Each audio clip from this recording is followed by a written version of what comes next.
The sacrum is a large triangular bone located between the fifth lumbar vertebra and the coccyx.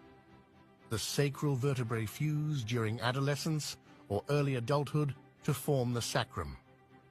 The sacrum bone sits at the base of the spinal column. Its name is derived from the Latin term for sacred, sacrum. This is so called either because the sacrum was the part of the animal offered in sacrifice, or because of a putative belief that it is where a person's soul resides. The sacrum is a vital bone that provides stability and support to the pelvis and the entire spinal column. It connects the spine to the hip bones or the ilium on either side, forming the sacroiliac joints. These joints transmit the weight of the upper body to the lower limbs, making them essential for body movement and balance. When the spine is seen as the central conduit of our serpent-like nervous system, then the sacrum may be viewed as the stone from which this serpent arises.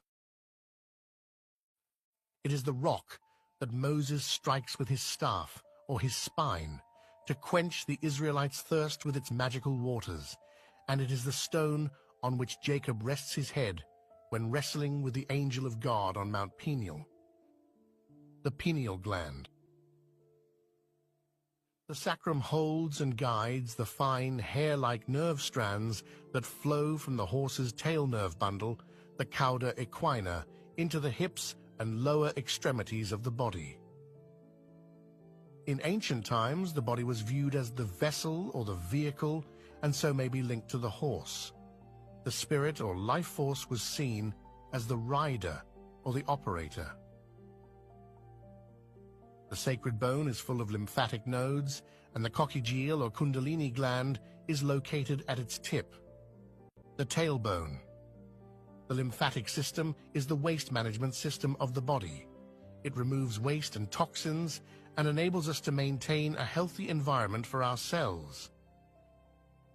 In the Arthurian legend, the sacrum may be thought of as the stone in which the magical sword of Arthur is held.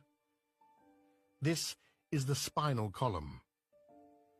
The struggle to lift the sword represents the battle with one's personal energy that an initiate endures when preserving the powerful but awe-inspiring creative force. This is a sword that only the true ruler of the land may draw. In the physiological interpretation, the land, or the matter, is the human body. When we lift the sword from the stone, the spinal column from the sacrum, we become the rulers of our own land, our mind, body, and spirit. Our sacrum is the tip of the dragon's tail. It propels us through the great work, under the waters, on the land, in the air, and with our inner fire. It is from the sacrum that we finally connect to the Great Spirit. The ether. The sacrum is the golden trowel of the speculative Freemason. It is used to lay the secure foundations for the mighty central pillar of the spinal column. This is the Sushumna of the Vedic teachings and the Dumai of the Far East. This pillar is what the true temple of God and man is built around.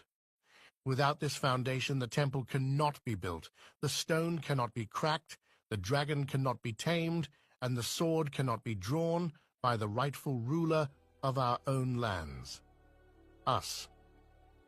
This foundation is the base from which our connection to the heavens is established, stabilized, and secured.